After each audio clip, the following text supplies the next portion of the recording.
Hello and welcome to the LFC Transfer Room live stream with myself, Paul and Carter. Thank you guys so much for joining us on this Monday evening where I am. I hope everybody's having a wonderful day where they are. A couple of great topics to get into today. We have Leny Yoro available at the moment with a bid being placed at the moment for about £25 million. He is a phenomenal young centre-back that I think would be very, very, very good for us if that is available. However, there are some complications to that, but we'll get into them as we get through the stream. Apparently, Diaz's agents have met with Barcelona earlier on in the year in March to discuss transfer options. And also on top of that, we then have the Champions League pool that we've been put into and some opinions from some insider journalists on the likes of some signings such as Bakayoko and also Leny Yoro as well. But before we get into any of that, please do make sure to like and subscribe if you haven't done so already. If you're watching over on Twitter or X as it is at the moment, please do jump over to our YouTube channel. You can find the link to that in our bio on our Twitter page. We're live from 7:30 p.m. UK time every day. We also have an American stream that is live from 9 p.m. Eastern Standard Time or 2 a.m. UK time, depending on where you find yourself in the world. And yeah, that's essentially it. Please do make sure to like and subscribe if you haven't done so already when you land over to us. It always helps the channel out. And make sure you have your notification bell on for all future streams and videos too. It really does help us out. But we get into the nitty-gritty of it, that Leny Yoro has had a bid placed for him by Real Madrid for about £25 million, €30 million. And essentially Lille are looking to play the field, for lack of a better term, and hope for more offers to come in to maybe raise the price up and make it more competitive. Yoro has a year left on his deal. He's due to be a free agent in 12 months' time, and essentially Real Madrid have asked him, wait, reject the offers, come to us in a year's time. Seems to be their MO very much lately with players that they want to sign, maybe a way to circumvent some high transfer fees. But Paul, I'll throw it over to yourself first. With the fee that's being offered that low, would you realistically be opposed to throwing another 10 million on top of that to start off and saying, here's they've given you 25 million pounds, here's 35 million pounds, maybe 40 million pounds for this player? Do you think he warrants not so much a bidding war, because we never really get into that, but does he warrant a higher fee than the 25 million euro that Real Madrid seem to be lowballing Lille with at the moment? When I heard the fee initially, I was taken aback because I was expecting a much higher amount. But then when I went and checked and realized that he only has a year left on his deal, then that kind of makes sense then. So it's highly unlikely that a club would be willing to fork out 40-50 million pounds for a player with 1 year left on his deal. Yes, he's a young player with loads of potential, but if it was a case where he was signed at, say, I don't know, 50k a week until 2027, then you probably were paying 60-70 million for him. But with 1 year left on his deal, and then if you bear in mind that if you can turn the player head come January, you can actually sign him to a pre-contract for free. And then you can offer him a bumper wage, bumper salary in terms of, so that kind of makes sense. So I don't think just going in and say, hey, we give you 35-40 million, that is good business. And saying all of that too, we have to look at the elephant in the room, which is Real Madrid. Like it or not, Real Madrid is one of those clubs, if probably the only club in world football right now that tend to get their way when it comes to young, promising, talented footballers, especially from France and Spain, because Real Madrid pay more money than anybody else. Probably only City can match them for wages. Real Madrid is consistently viewed as the top club in world football. And when you look at the talent that they have right there now, the young talent, you have to admit, if you're an 18-year-old Leny Yoro and you have Liverpool, Madrid, it's kind of a no-brainer who we want to go to. So I think we should try for sure, but just throwing money on the table and say, hey, we give you 30-40 million, that probably is not the right strategy, because, as I said, 1 year left on this deal probably don't worth that amount of money. The better strategy will be try to recruit the player and to see if we can sign him to a pre-contract in January. Might be hard, but that might be the better way to go. Yeah, it might. I suppose it's the cheaper way to go as well, and we do know that FSG like to save their money. But I think with Michael Edwards in charge, I think it comes down to the footballing project, Carter, realistically, and it's hard. As Paul said, it's very hard to compete with Real Madrid because they're nearly winning the league every season. They're nearly deep in every cup run. It's guaranteed success, and that is the bare bones of it, unfortunately. But realistically, if you were to compare the projects between the two of us, if you put yourself in Leny Yoro's shoes, myself and yourself have both agreed on it, which we very rarely do. We've found lately. It's all love, though. We very rarely find ourselves agreeing. But look, it's rare that we find ourselves agreeing on a player, and Leny Yoro seems to be that. So he's definitely the next coming of Christ. But as a player, I genuinely think he would revolutionize our defense, and we would have a defense sat there for another 10 years, a decade between himself, Kwanzaa, and Konate. That's your three main centre backs for another decade. How would you pitch the project under Slot, Edwards, and Hughes to Yoro to try and compete with Real Madrid, or do you think it's an impossible task? I think it is slightly impossible, because I think especially if let's imagine we're all French, right? We're all 18, and you can go to Real Madrid and there's going to be Camavinga, Tchouaméni, Jude Bellingham, Kylian Mbappe. You're going to go there, and I think a few years ago we'd have had a real chance, but I think it's going to be really difficult. Like, I think he probably looks at them having two older centre halves in Alaba and Rudiger, and I think he looks at himself and maybe Eder Militao as the future too. And I 100%, if it was any other team, I'd completely agree with what Paul said. Like, if it was Bayern Munich, we can go head to head with Bayern Munich for a player. It doesn't matter. But I think we almost have to pit Real Madrid to him. We have to go, we'll pay this much money now, because if it goes to, we can both agree a pre-contract, I think he'll just go to Madrid.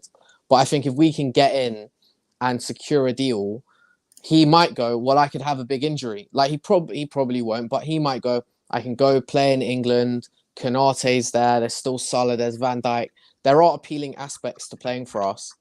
But I think if we don't get him now, I think we missed the boat. I think it's a bit like we were linked to signing Rodrigo, and we were going to get him very cheap. And then by the time he was ready to make the jump, Real Madrid were already in there, and we just couldn't compete. So I think if we get him, we have to get him now, or it's just he's going to be in that white shirt. Yeah. Completely agree with you, and I think you need to sell him on the project and possibly offer more money in this instance for him and make the decision. Jace, he is right-footed. I don't see how that particularly matters with this. I know Paul does like to say we need a left-footed centre back. I personally don't particularly think we do, and in this instance, I think you break the mold for this. It's apparently been reported that we're not anywhere near Pacho. It doesn't seem to be. And it's cooled off completely on that. I don't think we're going anywhere near him. The Ederson shout, John, again, has been kind of very erratic from a source point of view. We've not seen anybody reliable mentioning that. It's been very sort of low-level sources that we would rank in relation to that. But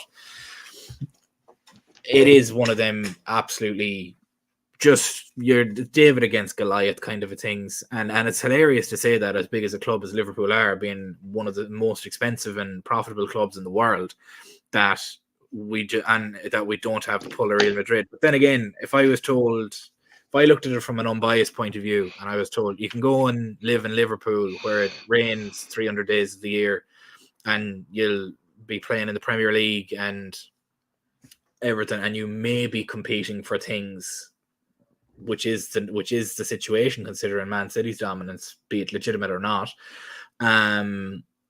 Or you're told you can come over to Madrid where you're sat in 40-degree weather nearly all year, bar the winter, and you can compete for nearly a Champions League final every year along with a La Liga, and it's consistently the best of the best of the best. It's just the pull Real Madrid have had since the early 2000s. It's always been there. Since the original R9 was there, since David Beckham went over, since they had the likes of Kaká, since they had all sorts of different players that were there. Like, they were able to pull Figo from Barcelona. Like, that's their pull, and they've always had that. And that's just the way Real Madrid operate. It's very hard to compete with that, and I don't see it. But Yoro is one that I would very much like to go for.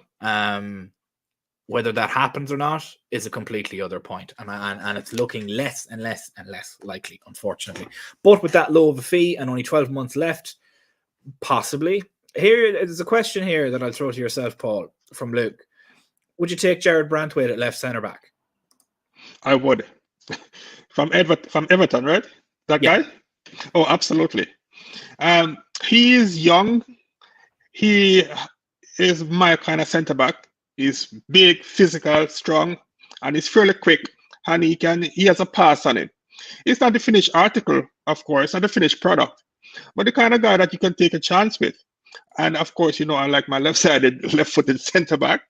I don't think Everton would do business with us unless we overpay. And I don't think we're going to overpay, knowing how disciplined Michael Edwards can be. But if I have the opportunity to sign him for a reasonable price, I would probably take him over some of the other Premier League targets like Mark Gahey from Crystal Palace. I may even consider Branthwaite over Colwill at Chelsea, because Colwill hasn't showed me anything this year at Chelsea, even though, to be fair to him, he has been playing left back instead of centre back. But I really like Branthwaite. I think Branthwaite and Quansah could be the future of England centre back for the next 3 to 7 years. So I would take him. Yeah, I to be fair, I would too. I liked him when I seen him a couple of bits. He's a big dude. He's a very, very big dude. He's 6'5", 6'6", something like that. He will be absolutely fantastic. I think Everton have a great one there. Now, whether or not Everton end up staying up and he ends up leaving in a year's time if they end up getting relegated is a different situation. But isn't he going to Man United? That probably seems apparently there's bids and talks there at the moment. But United in the moment only have about 35 million in their bank account to be able to pay without selling anybody. So United are up to shit too, realistically. Who was the last good player Everton did with us? I can't remember. Did with us? Yeah, the last. David Carragher. It's been a while, eh? It's probably the last one that I can think of. I can't think of anybody else that would have come directly from Everton to us. Carter's love child of Anthony Gordon could have been one, but I don't see that happening. I don't see Newcastle selling him. What about their defensive midfielder Onana? Is he somebody that you like? For me, if he was 20 million, 30 million pounds, maybe. But I don't know. They've Everton haven't really impressed me, to be perfectly honest with you, this season. And Sean Dyche has coached them beyond belief. But I think that's more on Sean Dyche than anything. And them having the most clean sheets, I don't think comes down to their CDM. I think it quite literally comes down to Jarrad Branthwaite and Jordan Pickford. As much as it annoys me to say it, Jordan Pickford has played out of his mind this season, and Jarrad Branthwaite has just been a breakthrough character as well. And for them to have nearly as many clean sheets as Arsenal just goes to testament of how much they are a well-coached team, realistically. And they hustle, because defense is nothing but a hustle thing. You can't fake it. That's the way that I look at it. And they defended numbers too. So not just the two centre backs, but the midfielders all drop back when they lose the ball. So there's always 6-7 men behind the ball. So yeah. Carter, Nathan mentions a point here. He says he's got a feeling that it's going to be a lot of cat and mouse transfers, and I bet with Edwards we pull something out the bag with the CDM and the defense need an addition. Something will surely happen. Would you be in an agreement with that? Do you think all the noise that we're hearing about Yoro, Bakayoko, any players at the moment that will be incomings, Edwards likes to operate in silence. Do you expect one or two left field signings that we've no idea about? I think with guys like like Yoro, now I might be overdoing this right now, but I think if you're a centre back, a goalkeeper, a number 6, or a striker, and you're playing at 18 and you're statistically wise basically elite at 18, if anyone's interested, it's going to be out there because you are like a superstar talent. Like Mbappe, everyone was linked to Mbappe. If Rooney was playing now, every team in the world when he was 16 at Everton would be linked to him. So I think certain players you can't avoid those links, because even if someone's made it up, it's probably true. Like if Vinicius Jr. was available, if he said I wanted to leave, we would be interested. How far that interest would go depends, but at certain players, everyone's interested. So I think for those guys, yeah. But I think for the winger, and I maybe think if we sign a centre half that isn't Yoro, like I think it will just be out of nowhere. Like Gakpo there was kind of rumours he was linked around, but like to everyone, like almost went to Leeds and Southampton. He was linked to Arsenal at one point. I feel like with the centre half, it's just going to be, yep, this guy, there's a bid's gone in, or Paul Joyce is going to be like, we like him. So I think if it's someone like a Adeyemi or even a Bakayoko, as soon as there's a proper Paul Joyce, David Ornstein thing, it will happen. But until then, I think it could be anyone. Yeah, it is one of them where I personally think there's a lot of things that we can say back and forth that would make an awful lot of sense for an awful lot of reasons. Like we all look at Leny Yoro and we realize the potential that's there. Like you'd be a blind man not to see that. For all the centre backs across the top 7 leagues, he ranks in the top percentiles for most of your defensive stats. And like when you do a comparison with defensive duels one and aerial duel percentage one as well, he's up there with Konate, Kwanzaa, and Van Dijk, who are already in leagues of their own. And hilarious that we can say that about Kwanzaa for a kid who was playing League One over a season 12 months ago. He was just finishing up a season in League One with Bristol. So it's nuts that you can say that about that player, which stands to the development. He alone has saved Liverpool probably about £80 million, which in itself is very commendable. Helior mentions, Paul, that if January transfer window is anything to go by, a lot of teams are going to be hampered by the profit and sustainability rules, along with FFP and everything, and not many teams can overspend. Hopefully that we can spend about 60 million in this transfer window, above 60 million, excuse me. Where do you reckon our threshold for spending this transfer window will be, considering the teams may be less inclined to be spending and maybe more on the selling to try and bring their books back into order? Do you think this may be a cheap summer but still a productive one? I just have a feeling that we'll be spending some money this summer. Obviously, we have 2 guys living on free deals, and there might be a couple of pounds coming in from a couple of sales. Maybe our goalkeeper Kelleher might go, and 1 or 2 other player that we don't expect, probably Lucho. So we might be getting another, say, 40-50 million in. But I expect us to spend quite a bit for a number of reasons. One, we definitely will be getting a centre back and a right winger. That's my opinion. And also, with Klopp just leaving and Michael Edwards left and is back, he now has a reputation to protect. Mm-hmm. If he was still there just going along, along the floor, it would be a little bit different. But he left, obviously, because he wasn't happy with how the club was going. And there's rumor that he and Klopp couldn't see eye to eye. Whether that is true or not is kind of irrelevant now. But there was a big clamoring amongst us fans, everybody, for him to come back. And we had to give him this big position and give him all of this power to get him come back. So I am sure he now can't afford for the club to slide in the next 2 or 3 years, because it will be all on him. So I expect him now to do whatever he can to make sure that we can compete with Arsenal, Man City, and the other teams, in and around the top 6. Aston Villa seems to have a lot of ambition. They just extended money for 5 years. So I gather they're going to be spending as much as they can in the market. I don't think Aston Villa is just going to just be happy to make top 4 just 1 year and then fall away. And their owners are very wealthy. So I expect I think we're going to get some surprises. it might not be the names that we have been talking about. It might not be the Inacios or the Pachos or even the Bakayoko. But I think they're going to be one or two statement signing and a couple of other fringe signings for the future. So I don't think we'll be encumbered by funds, because I think we are doing very well in, as it relates to PSR. I think if the right deal is there and the price is reasonable, I think we will spend. So I expect us to spend probably north of 100 million this window. Yeah, I think it'll be bolstered.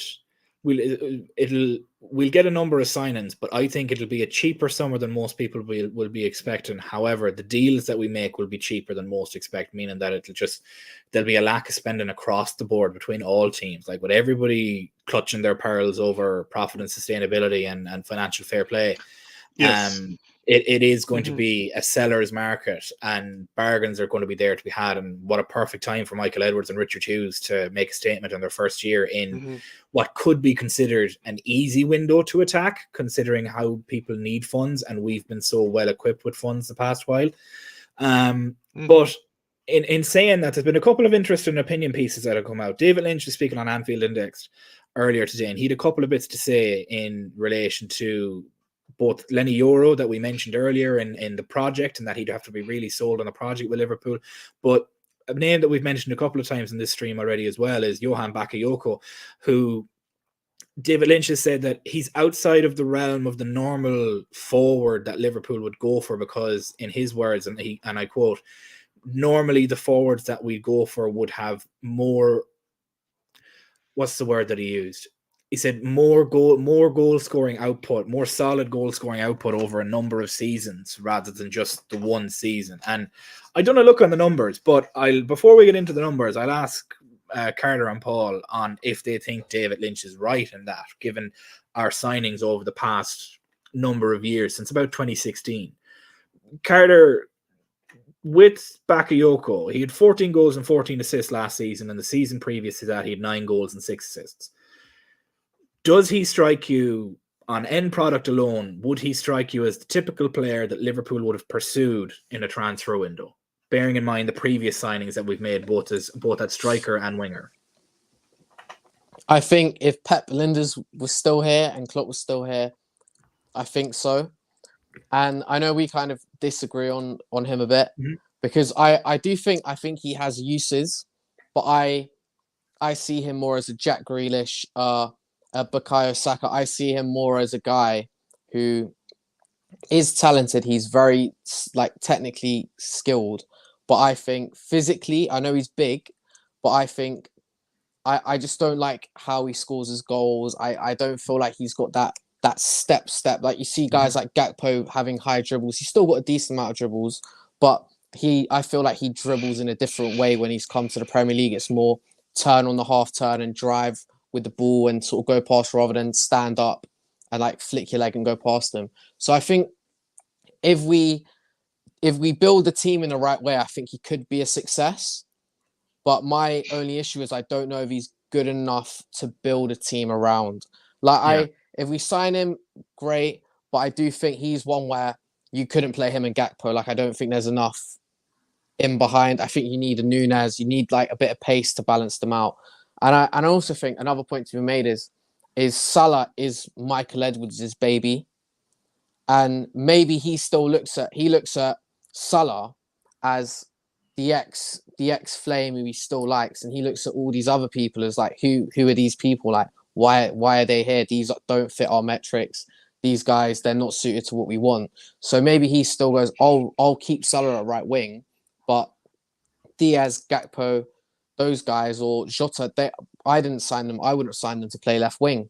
So maybe I just think it will be very interesting when we get into the summer to see what happens. But I just think is he a perfect player? No, but could he be very good? Probably, or hopefully. Yeah, no, I agree. I don't think if we would see, because Michael Edwards likes his 4-2-3-1. He's quite literally addicted to it, and I think maybe him and Klopp have fallen out over that. Maybe, as Paul said, whether they did or they didn't is a moot point at this point. It doesn't matter. He's here, Klopp isn't, and when he left, Klopp was here, and there's no point in rehashing that, in my own opinion. But I personally think the team is going to be built around McAllister, Trent, Harvey Elliott, Nunez, and Gakpo.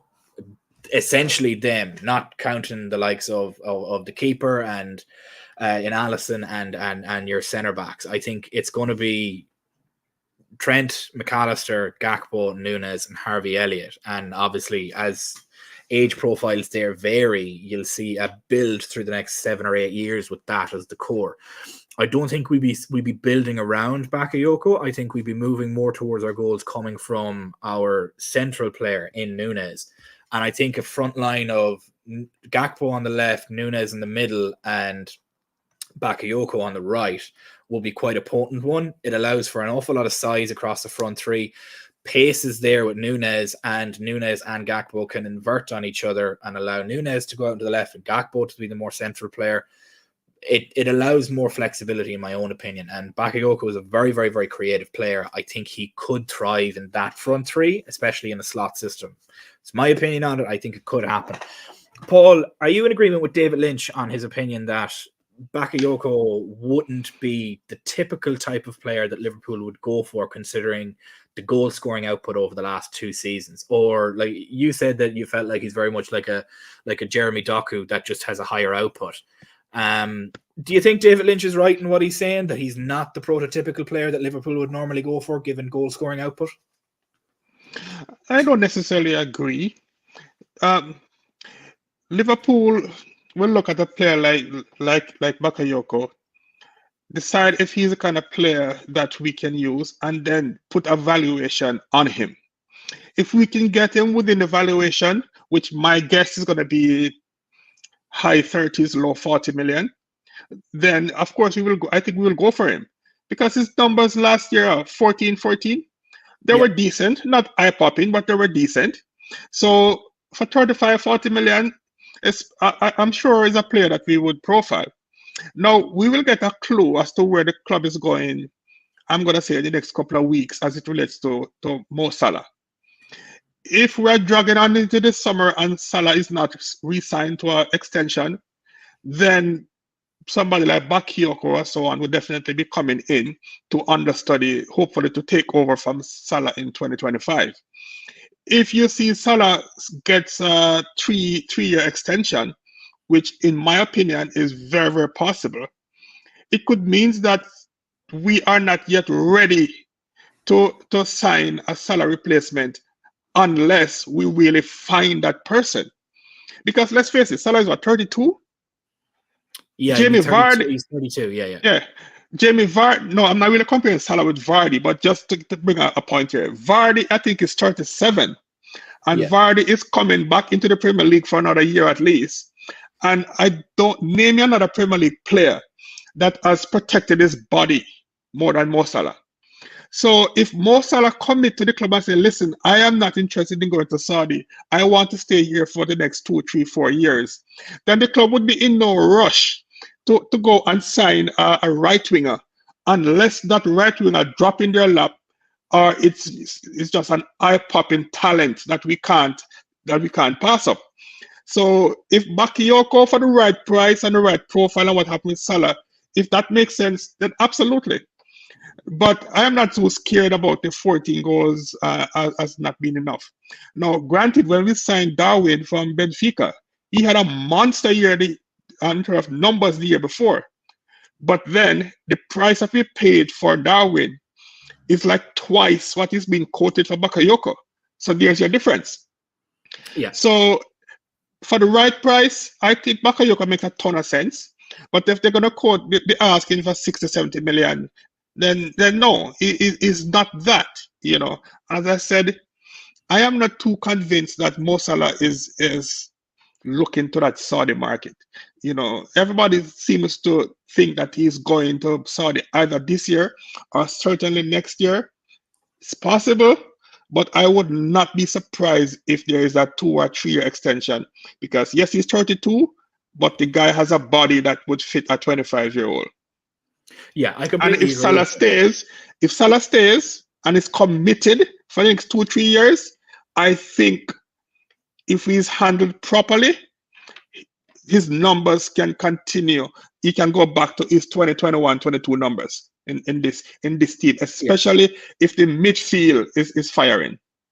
Yeah, my opinion on it is just it seems to be a very winger-rich market at the moment, and that's why I think, like, we've seen how what happened when all of a sudden the CDMs and the central defensive midfielders and the sixes all dried up, and there was teams paying silly money left, right, and center for bone average players.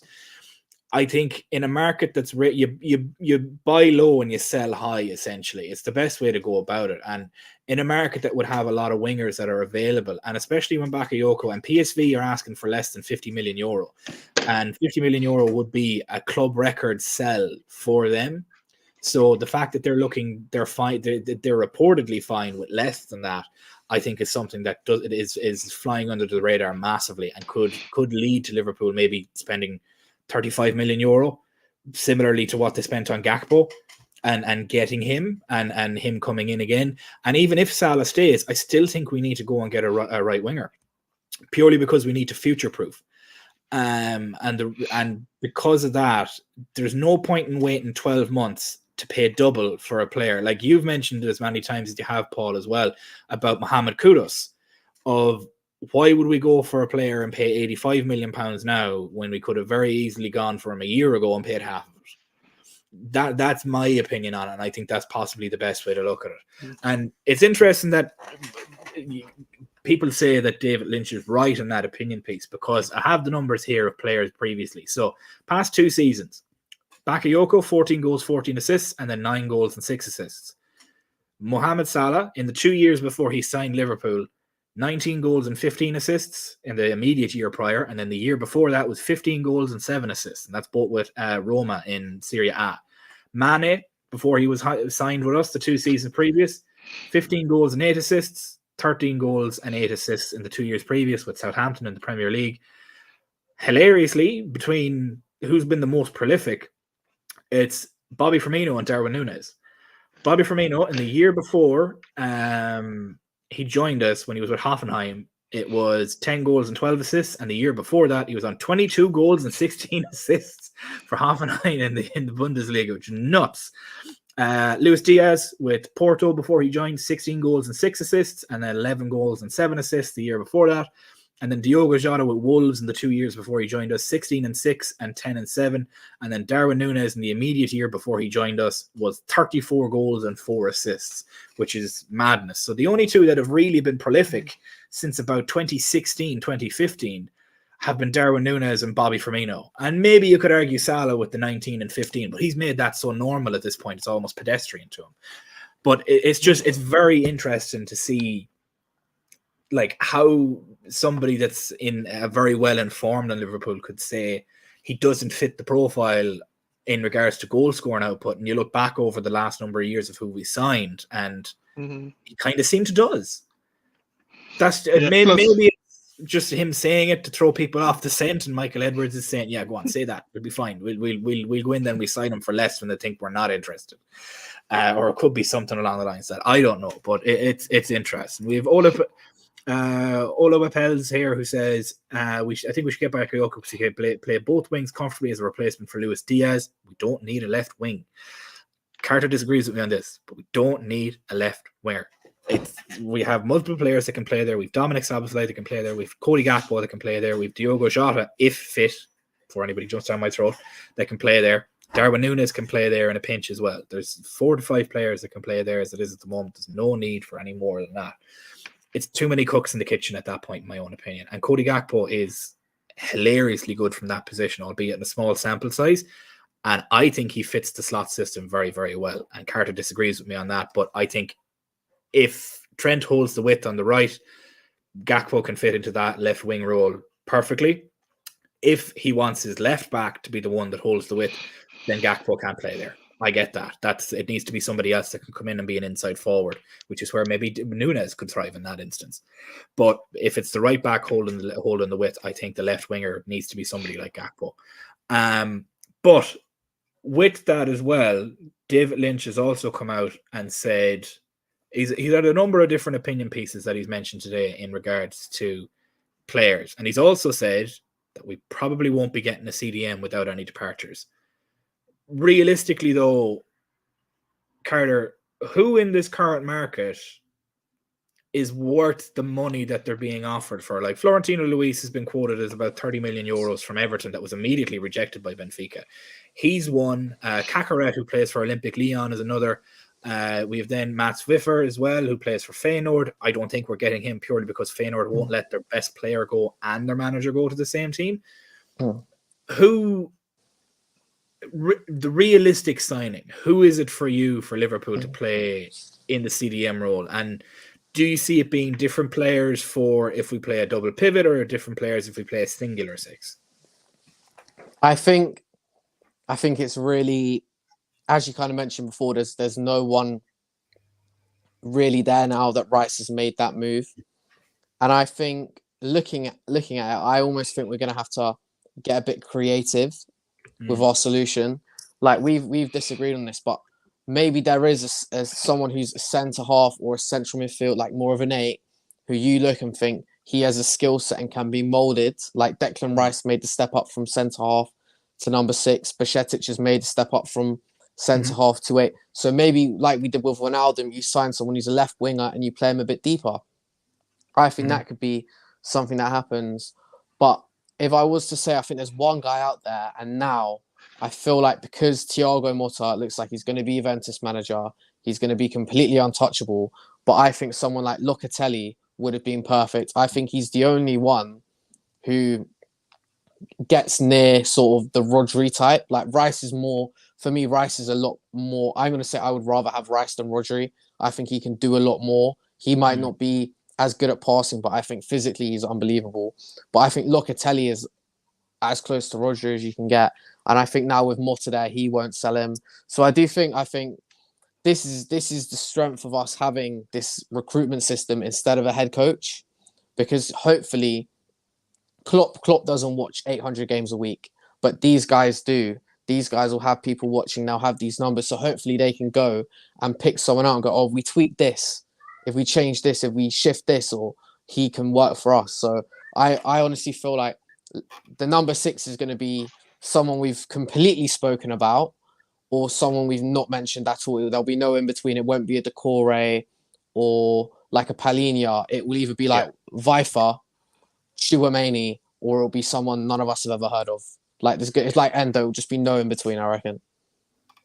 Yeah, no, I completely agree. It's a 50-50 shot between someone we know or just a complete unknown.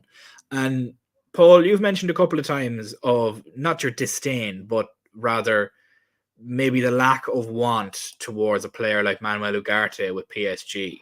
And I think he would fit in quite well. I think he's a trick that we missed last summer, but with PSG looking to move on and expecting him to leave in the summertime, they're made of money. They don't care about a loss. If the price was right, as you've mentioned a number of times in the stream so far, if the price was right, how much and would you sign him if he was available? Well, to be fair, probably my views on Ugarte is not fair to the guy because I never really liked him as much as most of us on here liked him last year.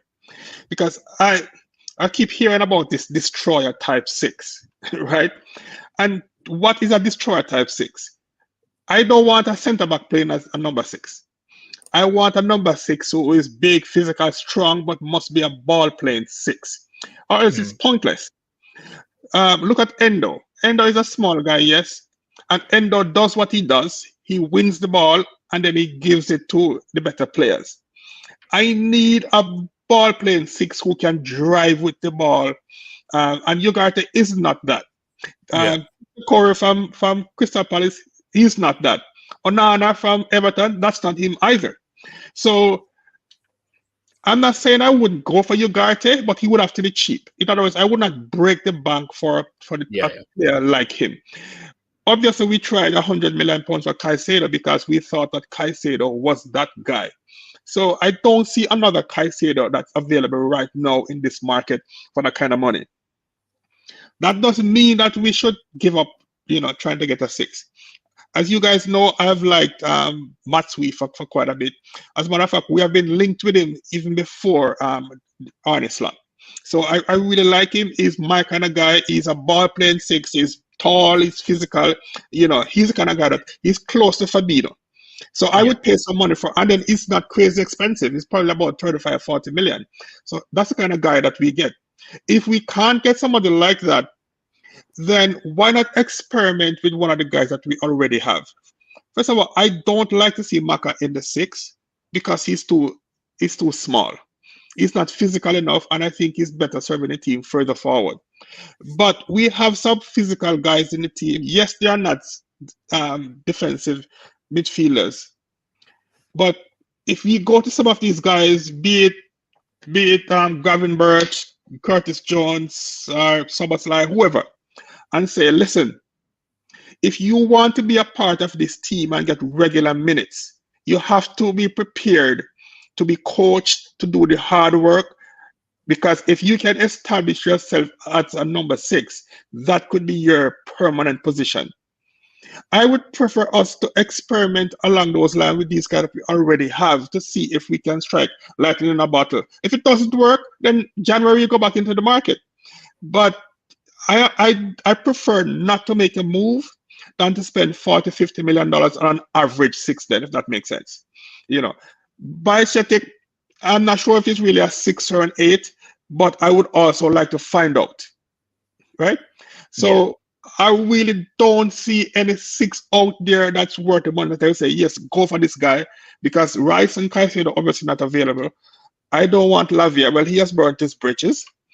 So other than Matt Weaver, I don't see that person. So I would probably stick to what we already have and just allow the guys to prove to the coaches that they want the job, they're prepared to work for it, and then we see what happens.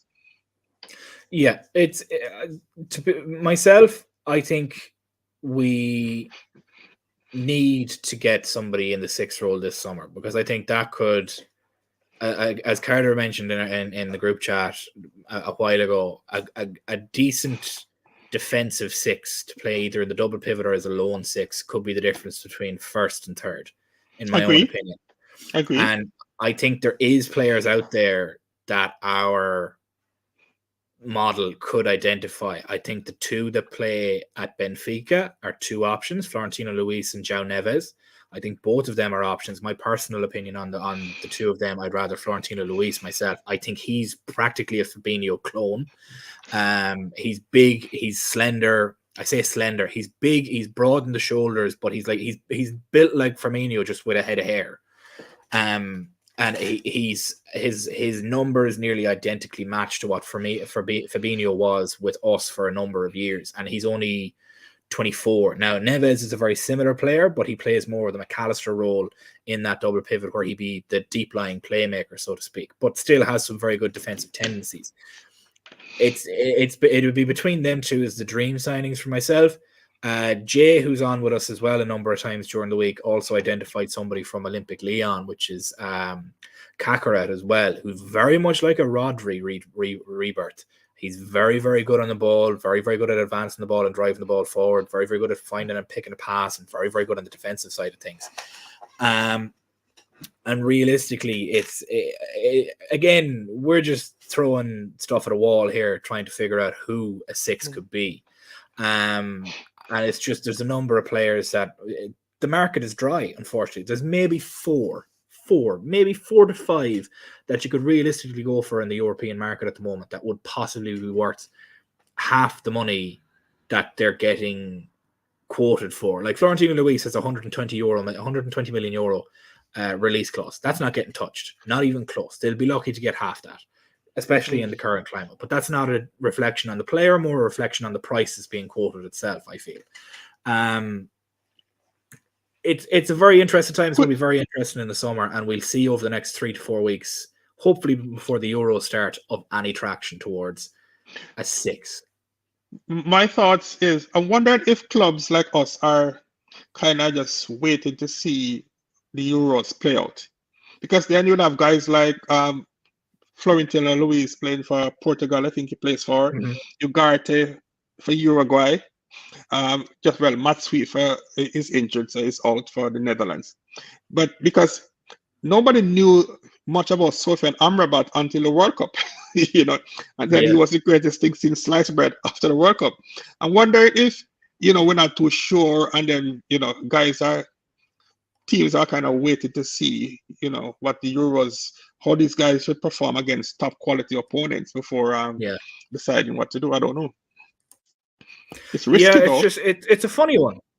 But there's always an element of risk to it as well at the same time, Paul. It's just it is very risky, but I do genuinely think that there is plenty of options there at this very moment to sign somebody that could very easily. I said we have Ricardo here saying Ederson from Atalanta, excuse me.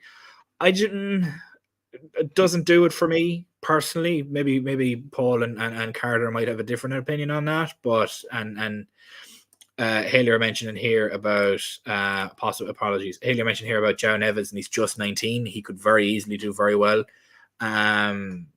I don't think Ederson could be the new Fabinho, Ricardo, unfortunately. Carter, feel free to disagree with me on that because we do love going back and forth. I don't think he could be, but I'd be happy to be proven wrong if he came in and done a number for us. I think he could do a job, but I think he's more 8 as well. I think he's more, not lack of discipline, but I think he's a guy who you just sort of, I'm going to compare maybe to like a bit of a rabid dog. I just think you just tell him, just go hunt the ball, a bit like Joe Linton, just go impose yourself, like go challenge, be rough, be physical. There are a few bits where I did like, honestly, I thought he looked a bit nasty in sometimes against the Leverkusen. He played quite a lot of bully ball, which I liked. But I think, as you said, we got too many guys in that position. And I was kind of thinking, because there's probably, like you said, Kakare, and I think the issue of him and João Neves is they're just too small. Like, you need to play them next to someone else. Like Kakare, I don't know if any of you've seen him. He's small. Like, he's not a big lad.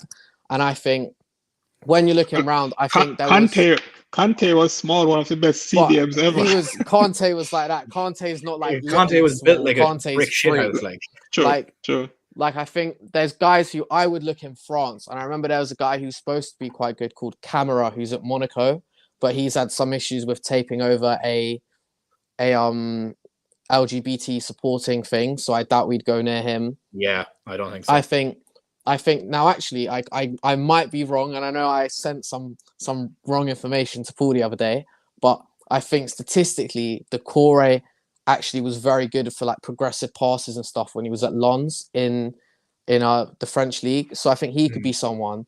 But for me, I would just honestly, I hope they just put the supercomputer and look in the French league, which is massive lads, it's quite a physical league, I'd say. I think most players that come over from there tend to do all right with the physicality. Sometimes the pace is a bit much.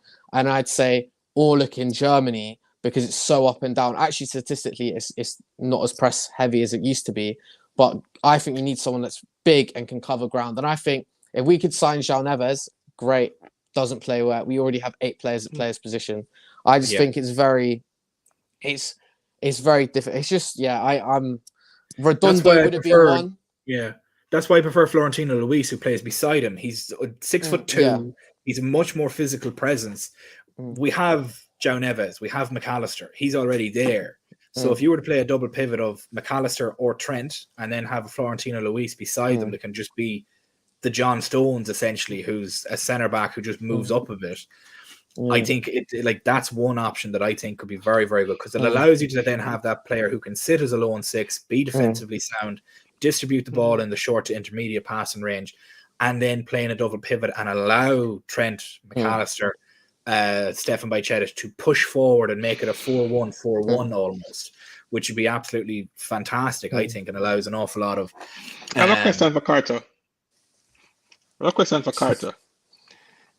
What I need your thoughts on Stefan Bajcetic as the 6, and if we go for Archie Gray from Leeds, and I think he'll be available, Archie Gray, Stefan, which of the two you think, based on the numbers, the physicality, based on how they play, would be the better option to try as our long-term CDM?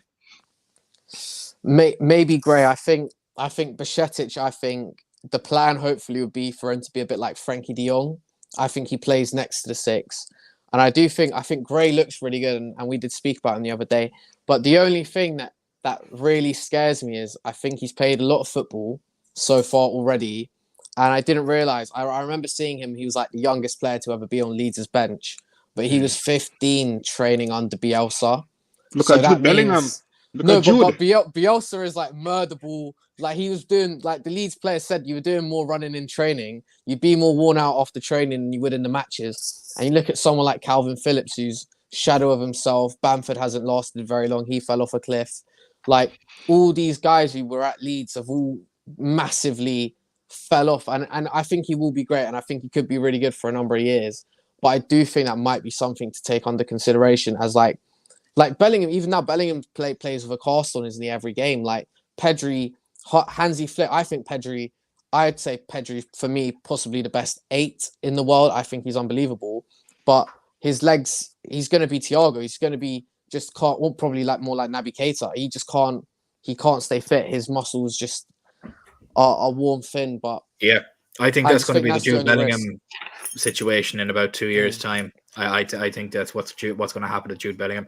He's played some serious amount of minutes for a kid who's only 20, 21 years old. I think by 25 he's cooked. But in saying that, he might have won Everton by the time he's 25, so he won't necessarily care. But I think you're going to start seeing an awful lot of players peak an awful lot earlier and maybe decline an awful lot earlier too, bar the special cases like Messi, Ronaldo, Salah that aged like a fine wine, so to speak. But it's going to be an interesting one to look at. But in saying that, that's probably where we're going to leave it for today, guys, to be honest with you, because there's more stuff that's going to be coming out and we'll discuss it over the week.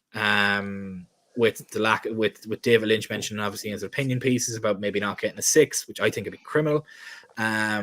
It's Jamie Hughes here mentioned that Carter's going to be a future sporting director. God forbid we'll have Anthony Gordon's all over the place, and Marcus Rashford's and be more Scousers in the team, more Northerners in the team. It'll be like Athletic Bilbao. We only hire people from the Merseyside postcode. But guys, we're going to leave it there. Thank you so much for joining us. If you haven't already done so, please do make sure to like and subscribe. Have your notifications on for all future videos and streams so that you never miss out. If you're currently watching over on Twitter at the moment, please do make sure to jump over to our YouTube channel and hit the subscribe button so that you never miss out. We do content as much as possible throughout the week, and we're going to hit a big window now in the summer now, hopefully with a brand new regime under us and some new signings and a new future to look forward to. So thank you guys so much for joining us, and we'll see you guys again tomorrow.